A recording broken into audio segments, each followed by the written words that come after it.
ताल अकादमी के डायरेक्टर दीपेंद्र हालदार ने सीजी न्यूज जंक्शन से खास बातचीत की। बता दे दीपेंद्र हालदार 1979 में बरेली में आयोजित अखिल भारतीय गायन प्रतियोगिता में सर्वश्रेष्ठ गायन के लिए स्वर्ण पदक से सम्मानित किए गए थे। वहीं भिलाई इस्पात संयंत्र में सर्वप्रथम कलाकार के पद पर नियुक्ति दी गई थी। दीपेंद्र हालदार ने लगभग 13 टेलीफिल्म्स व धारावाहिकों में गायन, संगीत निर्देशन के साथ साथ अभिनय किया। गीतांजलि सम्मान, सुरमनी सम्मान, सरस्वती सम्मान, स्वर गंधर्व सम्मान, धरतीपुत्र सम्मान, रविंद्र सुधा सम्मान के अलावा शिमला, इलाहाबाद, जबलपुर, भिलाई, नागपुर, लखनऊ, कोलकाता में आयोजित अखिल भारतीय नाट्य प्रतियोगिताओं में 11 बार सर्वश्रेष्ठ पार्श्व संगीत के लिए सम्मानित किए गए।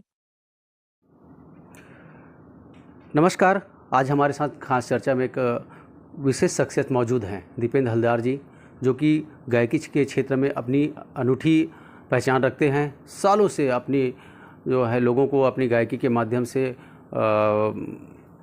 मनोरंजन कर रहे हैं और भी खास शख्सियत इनकी जो है काफ़ी मशहूर है। परिचय कराना चाहेंगे सर? सबसे पहले तो आपका परिचय ही जानना चाहेंगे। जी, मैं दीपेंद्र हालदार और बंगाल का हूँ जी, और भिलाई इस्पात संयंत्र में काम करता था। 2019 में रिटायर हो चुका हूँ मैं। गायकी के क्षेत्र में आपका रुझान कैसे हुआ सर?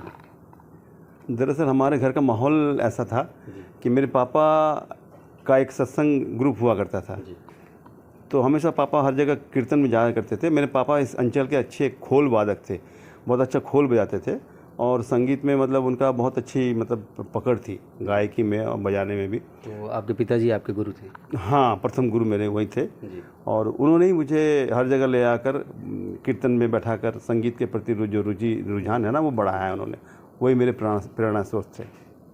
लगातार आपके कार्यक्रम जो है देखा जाता है कि अक्सर कंटिन्यू आपका कार्यक्रम रहता है, तो बेहतर क्या देने का प्रयास करते हैं लोगों को?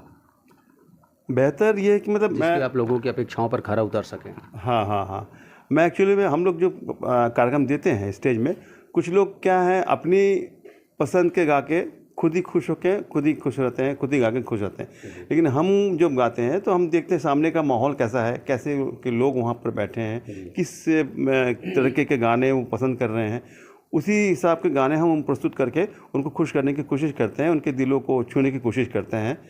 चाहे वो गज़ल हो, चाहे भजन हो, चाहे फिल्मी सॉन्ग हो, तो उसी तरह के गीत हम चयन करते हैं, उसको उनके सामने परोसते हैं ताकि उनको अच्छा लगे। एक गायक के लिए गले का जो कंठ सुर होना वो काफ़ी ज़्यादा आवश्यक है, तो रोज़ाना रियाज़ करते हैं सर? किन किन चीज़ों से परहेज़ करते हैं फिर? हाँ, जिसमें रियाज़ तो देखिए हर चीज़ में एक प्रैक्टिस तो ज़रूरी होती है, चाहे वो खेल हो, चाहे वो अपना संगीत हो, या कोई भी आर्ट बोलिए, ड्राइंग हो या कुछ भी, इसमें practice make the man perfect, ये तो बोलते ही हम। तो उसमें क्या होता है कि अपन रियाज़ तो बहुत ज़रूरी होता ही है। साथ में मैं ये नहीं कहता हूँ कि मैं जिनको सिखाता हूँ, मेरे एक एकेडमी है ताल एकेडमी, तो मैं जिनको भी सिखाता हूँ तो उनको ये बोलता हूँ कि भैया परहेज ऐसा चीज़ से करो जो आपको सूट ना कर रहा हो। जैसे आपको ठंडे से यदि तकलीफ़ होती है, गला बैठ जा रहा है, तकलीफ़ हो रही है, खराश आ रहा है, तो ठंडा मत खाओ, पियो। और यदि खट्टे से प्रॉब्लम है तो खट्टा मत खाओ। यदि आपको कोई भी प्रॉब्लम नहीं है, जैसे लता जी और आशा जी बोला करती थी या बोलती हैं, उनको तो वो तो बोलती है मैं तो इमली खा के खट्टाई खा के गाना गाती हूँ। तो उसी तरीके से मेरे को तकलीफ़ होती है, मैं छोड़ दिया, मैंने खट्टा ठंडा खाना छोड़ दिया। और जिनको तकलीफ़ नहीं होती वो खा सकते हैं, कोई प्रॉब्लम नहीं है। लेकिन हाँ, आपके शरीर को सूट करना चाहिए, बस यही है। सर, अभी तक आपने कितने स्टेज शो करे हैं और कहाँ आपने परफॉर्मेंस दी है? स्टेज शो तो गिनती में बोलना मुश्किल है, क्योंकि मैं क्लास जब 5 में था तब से मैं गाना शुरू किया हूँ मंच पर। और गाने का मतलब मैंने जो गाना सीखा है, मैंने उसके बाद मैंने क्लास 10th 9th में जाकर गाना सीखना शुरू किया, शास्त्रीय संगीत। हमारे गुरुजी श्री दिगंबर हिरवे जी, जो आज इस दुनिया में नहीं है, कोरोना में उनका मौत हो चुका है, तो वो उनसे मैंने संगीत में विशारद किया है। तो उसके बाद मेरी गायकी में थोड़ी सी और सुधार आई, मैंने संगीत को समझा, तब से शो के नंबर्स ऑफ शो और बढ़ भी गए हैं, ताकि मतलब जिससे लोगों को अच्छा भी लगने लगा। तो इस तरीके से शो मतलब उसकी गिनती तो नहीं है, लेकिन हाँ, मैं डेली कहीं ना कहीं कार्यक्रम रहता ही है मेरा। अक्सर हफ्ते 2 हफ्ते में एक कार्यक्रम रहते ही रहता है। एक खबर जानने को मिला कि 2005 में आपने एक वर्ल्ड रिकॉर्ड बनाया था। 31 घंटे और 45 मिनट का कुछ लगभग था वो। उस बारे में कुछ बताइए। हाँ, ये मेरे जीवन का एक अविस्मरणीय पल है ये। मैं कभी इस पल को भुला नहीं सकता। मैं इन सब का नाम लेना चाहूँगा जिसने भी इस कार्यक्रम को बढ़ावा दिया या जिसने भी इसकी रूपरेखा बनाई है। ये डॉक्टर पाटनी जी हैं, उन्होंने इसका जो सूत्रपात किया उन्होंने किया था। उसके बाद प्रभंजन चतुर्वेदी जी हमारे साथ में जुड़े हुए थे। प्रभंजन चतुर्वेदी, मैं और हमारी एक मंजू कोठारी जी, हम तीनों ने अपने ग्रुप को लेकर उसमें एक करीब 31 घंटे 45 मिनट का एक भजन का कार्यक्रम किया। जो इसका आइडिया कैसे आया कि हमको कीर्तिमान भी स्थापित करना है? हाँ, इसका आइडिया मैं बताया ना आपको, वो अपने पटनी साहब, डॉक्टर पटनी जी, वो हमेशा ऐसे कुछ नए चीज़ें किया करते हैं। वो हमेशा उसमें बाँचते हैं कि कैसे क्या क्या किया जा सकता है, कैसा क्या किया जा सकता है। तो उन्होंने एक दिन देखा कि कनाडा का एक ग्रुप ने 22 घंटे कंटिन्यू ग्रुप सॉन्ग गाकर, भजन गाकर एक नया रिकॉर्ड बनाया। तब उन्होंने हम लोग को याद किया, प्रभंजन चतुर्वेदी भाई को याद किया। तो बोले हम क्यों नहीं कुछ कर सकते हैं, तो आप लोग कुछ करें। तो उन्होंने हमको फिर भजन का जिम्मा दिया कि आप लोग भजन गाया। और आपको एक बात बता दूं मैं, हमने जो ये भजन लिया था इसमें कोई भी फिल्मी भजन नहीं था, सब प्राइवेट भजन थे। और इसमें अनूप जोलाड़ी जी भी हमको बहुत आशीर्वाद दिए थे, वहाँ से वहाँ यहाँ आए भी थे भिलाई में। उन्होंने हमारे भजनों का चयन किया, बोले हाँ ये बहुत अच्छे भजन है। तो उनका आशीर्वाद भी इस पर हमको जोड़ा हुआ था। तो इस तरीके से हमने एक विश्व रिकॉर्ड कीर्तिमान स्थापित किया जो आज तक अजय है। गायकी के साथ साथ सर आप वाद्य यंत्रों में भी काफ़ी प्रख्यात हैं। किस किस तरह का वाद्य यंत्र बजा लेते हैं आप? हाँ, एक्चुअली में क्या, ये वाद्य यंत्र में मैं बताया ना, मेरे पापा रिदम में खोल बजाया करते थे। तो उसमें मैं पहले रिदम साइड में था। मतलब मेरे को ये सब चीज़ें ना एक प्रकार से पढ़ना चाहिए, भगवान प्रदत्त होता है ना, गॉड गिफ्टेड, उसमें मुझे ये मिला हुआ है। हमारे एक अंकल श्री एस बारोड़ी जी, वो तबले में बहुत फेमस है भिलाई के। तो वो मुझे आकर तबले के ताप सिखाया करते थे, ताल सिखाया करते थे। और फिर पापा तो थे ही, वो भी सिखाया करते थे। तो इस तरीके से मैंने शुरू में जो ऑर्केस्ट्रा ज्वाइन किया था उसमें मैंने बोंगो कोंगो बजाना शुरू किया। उसके बाद फिर कोंगो बोंगो बजाने के बाद फिर मेरे जो डायरेक्टर थे वो एक दिन देखे कि मैं हारमोनियम में कुछ बजा रहा हूँ। तो बोले मेरे को हारमोनियम बजा रहा, तो बोले हाँ थोड़ा बहुत बजा लेता हूँ। फिर एक अकॉर्डियन मेरे को थमा दिए, वो बोले इसको बजाओ, तो बजा के दिखाया। तो मैंने अकॉर्डियन में बजाया। तो इस तरीके से ताल वाद्य से फिर इसमें सुशील वाद्य में आया, मतलब ये श्रुति वाद्य में आया। अकॉर्डियन बोलिए, बैंजो बोलिए, हारमोनियम बोलिए। मेनली मेरा जो वाद्य है वो मेरा कीबोर्ड है, मैंने कीबोर्ड दिया है उसमें। सालों से लोगों का मनोरंजन कर रहे हैं सर, काफ़ी अवार्ड्स वगैरह मिले हैं आपको, जानना चाहेंगे उस बारे में। तो आप तब के लगभग कितने अवार्ड आपको मिल चुके हैं? कौन कौन से अवार्ड से आप नवाजे गए हैं? अवार्ड में तो बहुत अच्छे मतलब माता के आशीर्वाद से मुझे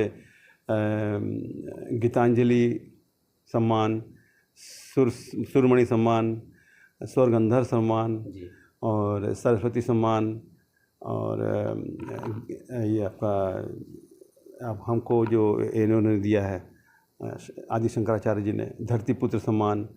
तो इस तरीके से करीब 10-12 सम्मान मुझे आज तक मिला हुआ है। और ऊपर वाले के आशीर्वाद से मुझे अपने कोलकाता में भी कुछ सम्मानित किया गया था। इस बारे में सबसे पहला सम्मान मुझे मिला था 79 में, गोल्ड मेडल से, स्वर्ण पदक से मुझे सम्मानित किया गया था जब मैं क्लास 10th-11 में कुछ पढ़ता था। उस दौर से भी गायकी? हाँ, वहाँ से फिर मैंने वहाँ गायकी में मुझे सर्वश्रेष्ठ गायक के लिए मुझे सम्मानित किया गया था। उसके बाद भिलाई में आया, तो कॉलेज वॉलेज करने के बाद मुझे उसी बेस पर मुझे नौकरी भिलाई इस्पात संयंत्र में नौकरी भी मिल गई। सर आपकी शिक्षा दीक्षा के बारे में कुछ बताइए। हाँ जी, मैं अपने भिलाई से शिक्षक था, पूरा भिलाई से ही हुई मेरी। मैंने भिलाई में पूरा ग्रेजुएशन किया और विशारद, संगीत विशारद जो मैंने किया है वो बम्बई गांधर्व महाविद्यालय से किया हुआ है। मेरे परम आदरणीय गुरुजी श्री हिरवेज गुरुजी के मार्गदर्शन में किया मैंने। और बाकी संगीत में तो यही है, विशारद है और बीकॉम मैंने किया हुआ है। काफ़ी सालों से आप जो है गायकी के क्षेत्र में जो है लोगों को मनोरंजन कर रहे हैं। पहले के जनरेशन में और अब की जनरेशन में क्या फ़र्क देखते हैं कि आज की जनरेशन क्या सुनना पसंद कर रही है? हाँ, ये एक बहुत अच्छा सवाल आपने किया है, क्योंकि मैं उस ज़माने से हूँ जब हमारे जो पहली पीढ़ी हुआ करती थी, जब बच्चे स्टेज में पहले शो करते थे, शौकिया गाते थे, सीख के नहीं गाते थे। उसके बाद लोगों ने वहाँ उस समय सीखना शुरू किया। मेरे समय में करीब सर के पास 100-150 बच्चे सीखते थे उस समय। और उसके बाद धीरे धीरे ऐसा हो गया कि मतलब जो मीडिया ने जो कुछ लोगों को दिखाया कि आप इसमें भाग ले सकते हैं, इसमें भाग ले सकते हैं, तो लोगों में सिर्फ गाने की प्रति रुझान बढ़ी, सीखने की नहीं। लोग सीखना कम कर दिए और गाने लग गए। और तो और जब से ये इसने तो कई लोगों को मतलब कई लोग बुरा ना माने, कई लोगों को बर्बाद करके रख दिया। रियाज कितना महत्वपूर्ण है?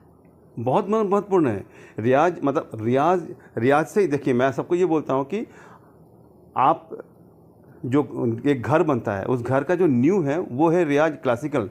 वो सुर का साधना है। वो तो स्वर, आप भली रागदारी मत करो, लेकिन सुरों का। सालों से गायकी के क्षेत्र में लोगों का मनोरंजन कर रहे हैं, जनता का प्यार पाकर, लोगों का प्यार पाकर कैसा महसूस होता है? ये प्यार ही उनका आशीर्वाद है। तो ये सब प्यार तो मैं उनका आशीर्वाद समझ के ग्रहण करता हूँ और बहुत अच्छा लगता है उनका अपनापन। देखिए क्या होता है कि हमें यदि सही चीज़ परोसे लोगों के सामने ना, तो लोग खुश होके प्यार देंगे ही, अपना आशीर्वाद देंगे ही। लेकिन आप यदि कुछ संगीत में फुहारता पेश करेंगे, कुछ अलग कुछ चीज़ें पेश करेंगे जो लोगों को दिल को मतलब छुएगा तो नहीं, बहुत दूर की बातें छूने के बाद लोग उसको वहाँ से इग्नोर कर हट भी जाते हैं वहाँ से, तो वो चीज़ें कभी हमको प्यार नहीं देगी। अच्छा सर, आपके परिवार में और कौन कौन जो है संगीत इस क्षेत्र से जुड़े हुए हैं? हाँ, ये मेरे पापा के बाद मैंने पकड़ा संगीत को, और फिर मेरे बाद मेरे बेटा इसको पकड़ा है। मेरा बेटा अभी आज के डेट में भगवान के आशीर्वाद से, माता पिता के आशीर्वाद से मुझसे भी अच्छा गाता है। और वो खैरागढ़ से डिप्लोमा किया हुआ है यूनिवर्सिटी से। हाँ, खैरागढ़ यूनिवर्सिटी से तबले में और गायन में भी। वो उसका असली में क्या, वो MCA BCA कर रहा था, लेकिन उसके बाद बोलता कि नहीं, मेरे को संगीत में ही जाना पापा। तो फिर वो खैरागढ़ जाके दोनों में डिप्लोमा लिया विद डिस्टिंक्शन। तो आज के डेट में वो KPS कृष्णा पब्लिक स्कूल का म्यूजिक का HOD है वो। एक आखिरी सवाल आपसे, सालों का सफर, सालों का अनुभव, क्या लगता है आपने इस मुकाम को पा लिया है?